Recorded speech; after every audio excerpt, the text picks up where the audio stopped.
Estamos em Barcelos, no auditório da Câmara Municipal, onde decorre a conferência sobre o quadrilátero urbano do Minho como polo de competitividade territorial. O quadrilátero urbano é um exemplo de associativismo entre municípios, e são 4, a saber Braga, Guimarães, Barcelos e Famalicão, que reúne uma população total da ordem dos 600 mil habitantes. Trata-se da terceira maior aglomeração populacional do país, depois das zonas metropolitanas de Lisboa e do Porto, e está a desenvolver sinergias no sentido de cortar custos, criar riquezas e enfrentar as dificuldades com uma estrutura mais forte. Mas nem tudo são boas notícias para quem vive no quadrilátero urbano do Minho. A lei dos compromissos tem vindo a indispor autarcas de todo o país e também desta zona. As alterações à gestão do CREN também vieram lançar dúvidas sobre a evolução atual e futura dos programas já contratados, e que neste caso totalizam cerca de 15 milhões de euros. O futuro dos apoios ao desenvolvimento das cidades é outra incógnita no que diz respeito ao quadro comunitário de apoio 2014-2020. Estes são alguns dos temas que queremos debater com os presidentes das câmaras municipais do quadrilátero urbano, a quem agradeço a disponibilidade para participarem neste programa. Temos aqui algumas substituições dos presidentes, no caso que não puderam estar presentes por razões pessoais ou profissionais. Vou passar a apresentar os participantes nesta mesa redonda.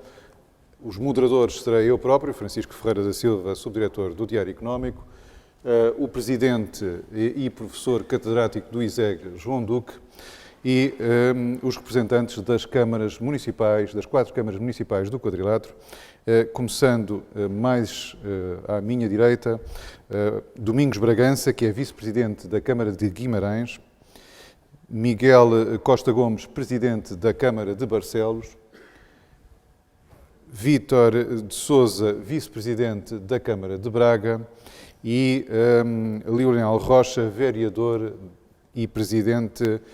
da Câmara de Famalicão e presidente da Assembleia Geral do Quadrilátero. Ora, eu gostava de começar precisamente pelo presidente da Câmara de Barcelos, está aqui mais perto, e queria lhe perguntar em que medida é que a associação destas 4 câmaras contribui para o desenvolvimento de todas e de cada uma delas. Bom, nós temos um problema que é comum. Eu, se me permite, queria fazer um pouco a história do início do quadrilátero, e o quadrilátero surge, de facto, de algumas vontades políticas do passado, associadas a um quadro comunitário que disponibilizou uma determinada verba. A verdade é que parámos um pouquinho no tempo. E parámos um pouquinho no tempo porque os autarcas do passado, e eu quero lembrar que são um autarca recente, e que estão imbuídos do mesmo espírito dentro do quadrilátero, chegaram à conclusão que os valores em causa para aquilo que era a pretensão destes 4 municípios, de facto, era incomparavelmente pequeno e pouco para aquilo que se pretendia. Começou-se numa perspectiva da mobilidade, numa área das novas tecnologias, nomeadamente da fibra óptica, mas não se conseguiu avançar, muitas vezes, por uma ou outra razão logística e até de legalidade com os próprios reguladores. Isto foi passando no tempo. Entretanto, nos últimos 2 anos, eu diria que há uma dinâmica um pouco diferente. Foram contratados alguns técnicos que começaram a dar também e a alavancar um pouco o quadrilátero numa perspectiva muito mais aberta, muito mais ampla.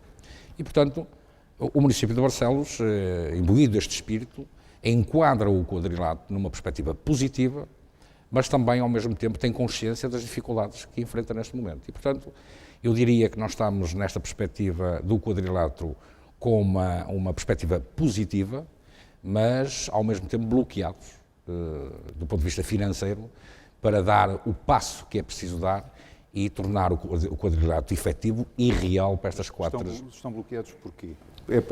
São as verbas do CREN que não chegam? São vários problemas, várias dificuldades. O CREN é uma delas, até a suspensão atual do CREN acresce uma dificuldade. Há informações, inclusive, da suspensão do próprio programa, há investimentos feitos, há expectativas feitas e, portanto, nós podemos estar perante uma situação bastante negativa que afetará não só a primeira fase do quadrilátero, como disse, na área da mobilidade e da fibra óptica, mas que poderá pôr em questão o futuro do próprio quadrilátero, dentro da ambição que os autarcas têm de alargar a área de intervenção do próprio quadrilátero, beneficiando ou complementariando aquilo que é entre nós necessário. E, portanto, isto torna-se difícil. Eu até diria que, e nas várias reuniões que tenho tido com colegas, e é um sentimento que é geral, eu tenho assento na Associação Nacional de Municípios no Conselho Geral, e isto nota-se dos autarcas, independentemente do partido que os sustenta nas autarquias, mas nota-se um mal-estar, porque começámos a olhar para um futuro muito próximo, com muito risco, muito perigo, e é pôr em questão aquilo que é a nossa ambição no sentido da qualidade de vida dos nossos cidadãos. E, portanto, é preciso que o Poder Central, na consciência da austeridade que é necessária das dificuldades que atravessamos, também dê o passo seguinte e não nos crie este tipo de bloqueio que nos trará, e acredito que ao próprio quadrilátero e à perspectiva do quadrilátero, trará, num futuro muito próximo, dificuldades muito grandes. Muito obrigado. Dr. Domingos Bragança, eu gostava de lhe perguntar se podemos entender no fundo, esta associação, foi uma associação voluntária de 4 municípios, que curiosamente até têm presidentes de Câmara de cores partidárias diferentes, se podemos entender como um esboço de regionalização. Muito boa tarde. Nós aderimos a esta associação quadrilátero essencialmente por razões estratégicas da cidade e do Conselho de Guimarães. E penso, obviamente, que as outras cidades e os outros concelhos o terão feito da mesma forma. Nós precisávamos de ganhar dimensão e escala para um conjunto de equipamentos que estamos a instalar e a construir e precisamos de rentabilizar, portanto, torná-los mais comuns a estas 4 cidades. Por outro lado, o investimento que tivéssemos que fazer na área do quadrilátero era um investimento que seria mais otimizado, porque atenderia uma população maior e dentro da governação destas 4 cidades. E também é bom dizer que nós temos esta estratégia de criação da associação quadrilátero foge à estratégia institucional da divisão do território, porque nós temos as NUT 3, onde estão as CIMs e as associações de municípios, mas nessas NUTs 3 não estão a maioria da população e nem as cidades, que são importantes numa determinada sub-região. E por isso, nós, ao constituirmos o quadrilátero, juntávamos, de facto, as 4 grandes cidades aqui do Minho, considerando assim, de uma forma simples. E é isso que faz com que possa haver uma melhor força para que o quadrilátero venha a ser uma associação com sucesso. Precisamos trabalhar muito, os recursos não são muitos, são escassos, mas o que é certo é que nós já temos um conjunto de infraestruturas e de serviços que poderão, se forem coordenados e cruzados entre as 4 cidades, podem ser muito úteis para a prestação de serviços à nossa comunidade. Muito obrigado. Senhor Vice-Presidente da Câmara de Braga, esta associação foi constituída com um objetivo temporal, no fundo, do quadro comunitário de apoio 2007-2013. É para terminar em 2013 ou é para continuar para além disso? Muito boa tarde. Esta associação, que é uma associação, como o próprio nome indica, de fins específicos, no âmbito do atual quadro comunitário, tem desenhado o cumprimento dos objetivos que traçou no plano das diversas agendas que estão consagradas em termos de quadrilátero. E aproveito para dizer que, e dizê-lo neste fórum, que não é nenhum casamento de conveniência, ou seja, é um casamento de conveniência, mas é um casamento de conveniência estratégico, porque, enaltecendo até o facto de estarmos aqui hoje a discutir o quadrilátero e estarmos a mediatizar desta forma aquilo que é verdadeiramente a consagração de objetivos que são importantes, e tivemos a oportunidade de ver hoje no decorrer deste fórum a discussão de modelos, de afirmação de competitividade, a afirmação de modelos de cidades em rede, de um conjunto de áreas importantes, de novos paradigmas de afirmação no plano da região. São tudo áreas que estão consagradas no plano estratégico do quadrilátero. De facto, como teve aqui a oportunidade de dizer o Sr. Presidente da Câmara de Barcelos, não teve o desempenho, ou não assistimos ao desempenho que todos nós gostaríamos, mas assistimos a fenómenos que são interessantíssimos. Desde logo, e respondendo diretamente à sua pergunta, é vontade dos 4 municípios, e isso tem sido espelhado nas sucessivas reuniões que temos vindo a fazer, que não queremos que o quadrilátero termine com este quadro comunitário de apoio. E queremos sim alavancar mais projetos, como aqui também já foi dito, e isto faz parte da própria vida dos municípios. Há acertos a fazer, a dinâmica, digamos, das cidades também vai ter que ter um conjunto de interação sobre aquilo que é o modelo para a Agenda 2020, mas, de facto, o que se pretende é que sejam cumpridos os objetivos que estão e que emanam deste quadro estratégico, deste quadro de compromisso com o atual quadro comunitário de apoio, deem-nos, digamos, a sustentabilidade que neste momento esta associação precisa, sob o ponto de vista fundamentalmente do CREN, porque assistimos a uma paragem que pode colocar em causa o cumprimento de um conjunto de agendas que são significativas e que são importantes para o desenho daquilo que é o cumprimento dos objetivos do quadrilátero e, de facto, neste momento ultrapassamos e estamos a viver todos nós estas dificuldades. Mas estamos empenhados num espírito que eu penso que é a traça fundamental deste quadrilátero, que é cooperar.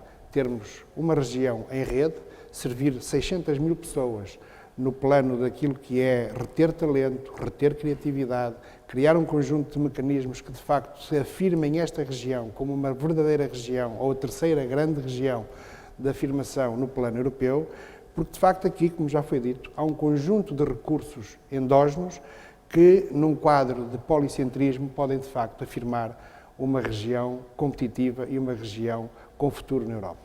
E até que ponto é que no fundo, todas estas dificuldades que estão a ter, quer ao nível de transferências de dinheiros da Administração Central, quer no caso do CREN de que falámos, e quer mesmo depois outro tipo de circunstâncias que estão a ser adversas para as autarquias a nível global, não apenas estas, como é o caso da lei dos compromissos e da retenção do IMI, etc. Portanto, tudo isso que se tem vindo a falar nos últimos tempos. De que modo é que isso pode afetar este projeto do quadrilátero? Bem, eu penso que o modelo a que atualmente se assiste é de um ataque desmedido àquilo que é, designadamente, a autonomia do poder local, coloca em causa, designadamente, a nossa vida do cotidiano, a prestação do serviço que prestamos à comunidade, mas, para além disso, coloca em causa, como é o caso neste quadrilátero, o posicionamento de autarquias que querem cooperar e que têm um plano estratégico para a afirmação de uma região competitiva. Portanto, da forma como assistimos a toda essa panóplia de regras que, sobre o ponto de vista dos autarcas, até é criticável de forma transversal, desde os autarcas de direita até aos autarcas da extrema-esquerda, penso que, de facto, pode colocar em causa aquilo que foi o grande impulso que, na era democrática, as autarquias deram ao desenvolvimento das suas cidades, das suas regiões, e, designadamente, num momento em que é um momento crucial para a afirmação, porque as autarquias tiveram, de facto, durante um período de 3 décadas, um papel extremamente decisivo no que foi a infraestrutura da cidade, o gerar comunidade de vida, o gerar qualidade de vida. Mas estamos agora, nós próprios autarcas, no quadro de paradigmas distintos e de paradigmas diferentes. As nossas próprias estruturas têm que sofrer readaptações no âmbito deste novo paradigma. Nós falamos de empreendedorismo, nós falamos de um conjunto de conceitos que são conceitos atuais no âmbito daquilo que é a competitividade das regiões e nós próprios teríamos que ser aqui almofadados, de certa forma, termos uma zona de conforto para podermos adaptar as nossas estruturas para fazermos bem aquilo que também soubemos fazer no passado. Nós, no passado, de facto, tivemos um papel indutor no crescimento das nossas cidades e das nossas regiões, mas precisamos agora desta zona de conforto para empreendermos um conjunto de mecanismos que são mecanismos da atualidade, que afirmam as regiões no plano daquilo que é uma economia global no domínio de áreas que são áreas extremamente sensíveis e todo este desenho a que temos vindo a assistir num plano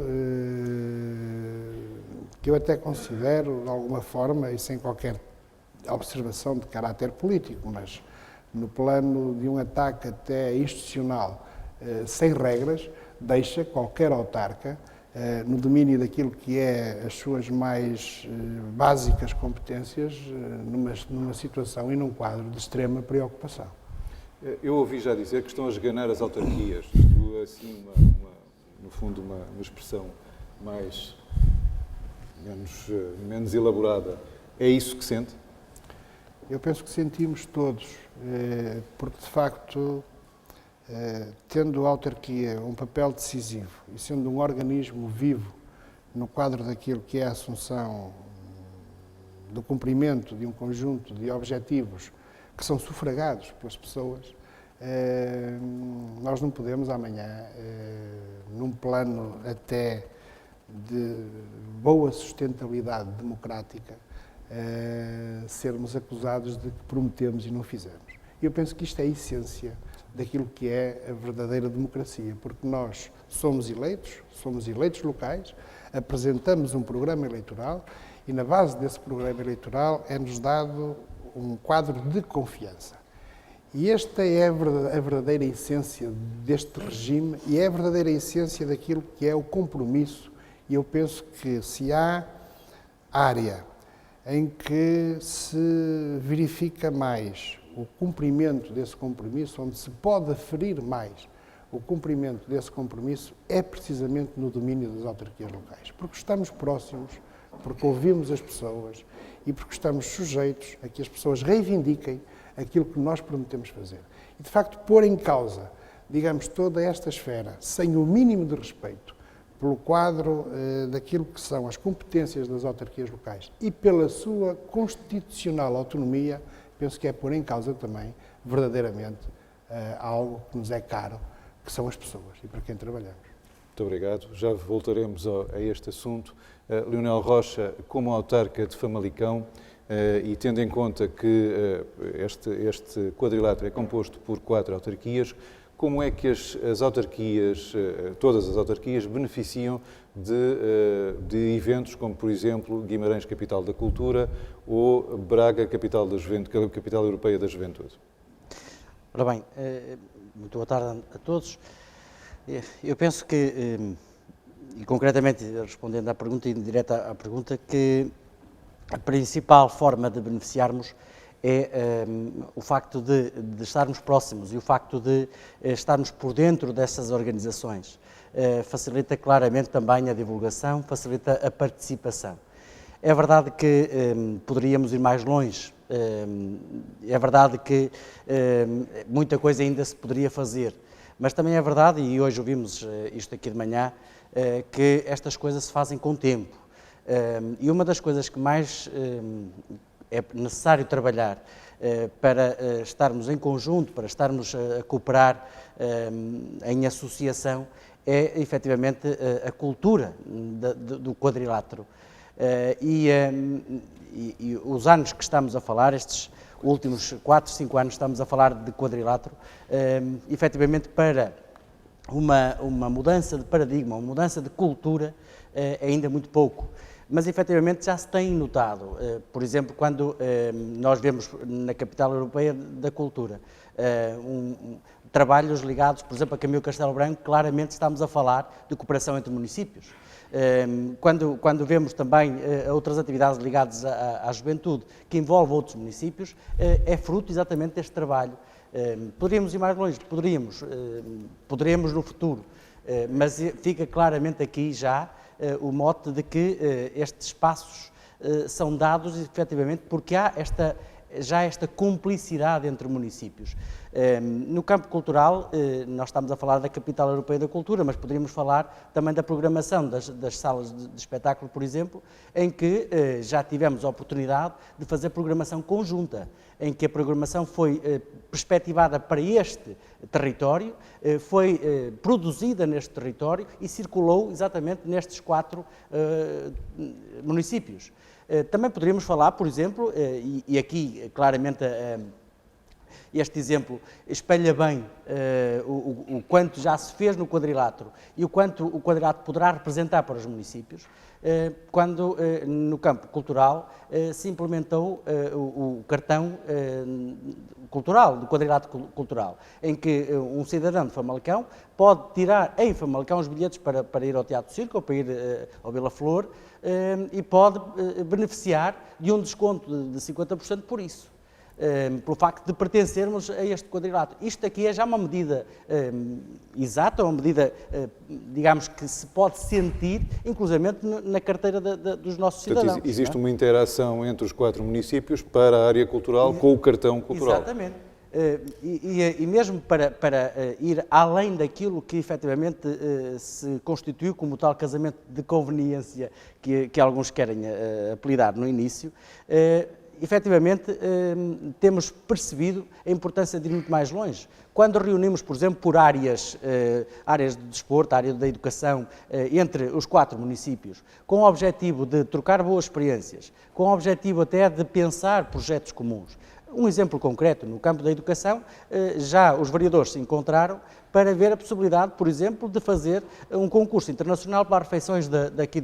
Ganhamos escala, ganhamos dimensão, logicamente vamos ganhar também economia. Já agora deixe-me perguntar-lhe, o concurso mundial de Bruxelas que se realizou em Guimarães há poucos dias, não é? Terminou há poucos dias e até teve como grande vencedor um vinho português de Henrique Arandadeiro, Polifonia.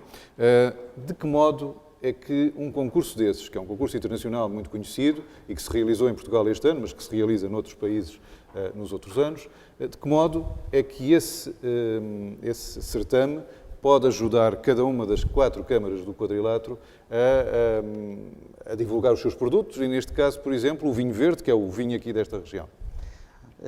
Este é um exemplo concreto de que realmente o facto de estarmos juntos e o facto de trazermos para cá um evento desta dimensão ajuda a catapultar não só os 4 municípios, porque, por exemplo, no júri do concurso estavam cerca de 300 pessoas de todo o mundo, e ficaram aqui a saber que cidades estão juntas num projeto que procura levar mesmo para se internacionalizar e, portanto, cumpriu já este objetivo, até mais do que aquilo que inicialmente nós podíamos prever. E efetivamente, ao ajudar também a divulgar este território, esta região, ajudou também a divulgar os nossos produtos. E quando digo os produtos, não digo só o vinho que estava aqui em causa, até porque houve várias medalhas para o vinho verde, mas a divulgar também outros produtos, nomeadamente o produto turístico, o produto cultural, o produto do património que nós temos aqui. As pessoas tiveram a oportunidade de visitar, tiveram a oportunidade de poder passar pelos 4 municípios, houve ações nos 4 municípios e com isso nós conseguimos efetivamente alargar estes horizontes que temos em termos de quadrilátero. Portanto, estiveram aqui 8.400 vinhos de cerca de 50 países produtores, portanto, todos beneficiaram, no fundo, todos estes municípios beneficiaram. Sem dúvida, as atenções voltaram-se claramente para esta região. Certo. Muito obrigado.